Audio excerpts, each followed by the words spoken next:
Hello sa inyo lahat mga kakusina. For today's video, sweet meat ang bida. Ayan mga kakusina ang aking nilutong ulam ngayon.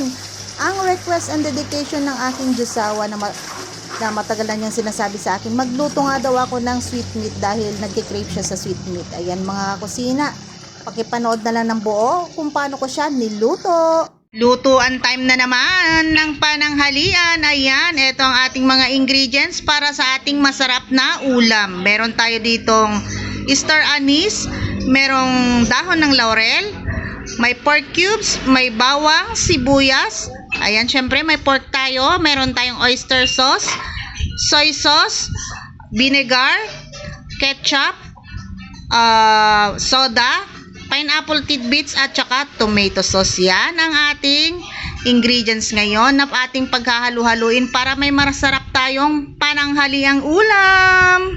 Ayan, umpisahan na natin sa pagluluto. Ayan, naglagay ako ng mantika sa kawali, pinainit ko lang and then ipiprito natin ng saglitan itong ating pork. Ayan, papabrownin lang natin and then pagka-brown yan ay pwede na nating ilagay yung kanyang mga ingredients. Lalagay na natin dito yung laurel na pampabango at saka yung star anise. Ayan din yung sibuyas, bawang at saka oyster sauce. And then ilalagay na rin natin dito yung pineapple tidbits. Ayan, pati yung kanyang sabaw linagay ko na rin. Naglagay na rin ako dito ng toyo na kaunti and then suka. Tapos etong ketchup naglagay na rin ako and then tomato sauce. Ayan mga kakusina. At saka tayo maglalagay dito ng soda. Alam nyo na kung ano yung sodang yan. And then saka natin tatakpan at papakuluan ng bonggang-bongga ang ating nilulutong ulam.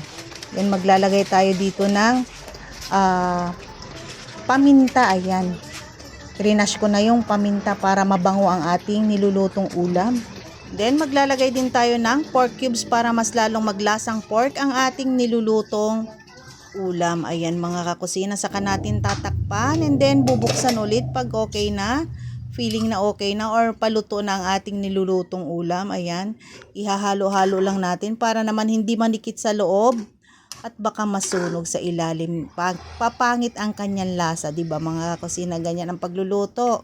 Ayan, titikman natin ng kaunti kung ano pa ang kulang sa ating nilutong ulam. Ayan, ito nga at maglalagay ako dito ng asukal. Ayan, pampatamis sa ating nilulutong ulam. Ayan, ang kalalabasan na itong luto na to ay sweet meat. Ayan, request and dedication yan ng aking Diyosawa na magluto nga daw ako ng sweet meat dahil matagal na akong hindi nakakapagluto ng sweet meat. Ayan, at wala nga akong pata.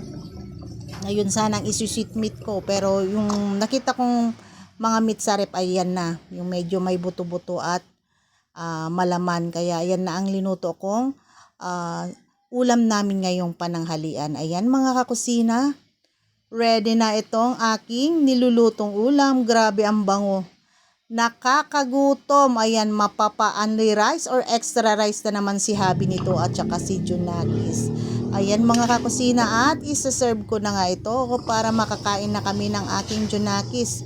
Si Diyosawa ay mamayang gabi pa yun kakain dahil nasa work siya ngayon. Ayan mga kakusina, sa mga nag-crave dyan ng ulam naming linuto ko ngayon, magluto na rin kayo. Ayan, para matikman nyo kung gaano kasarap ang aking niluto. Di man kayo makapunta dito sa akin, pero makakapagluto naman kayo.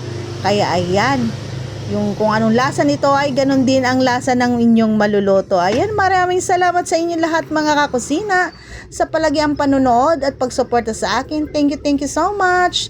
Sana hindi kayo manawa mga kakusina sa palagiang panonood. I love you all. God bless us always.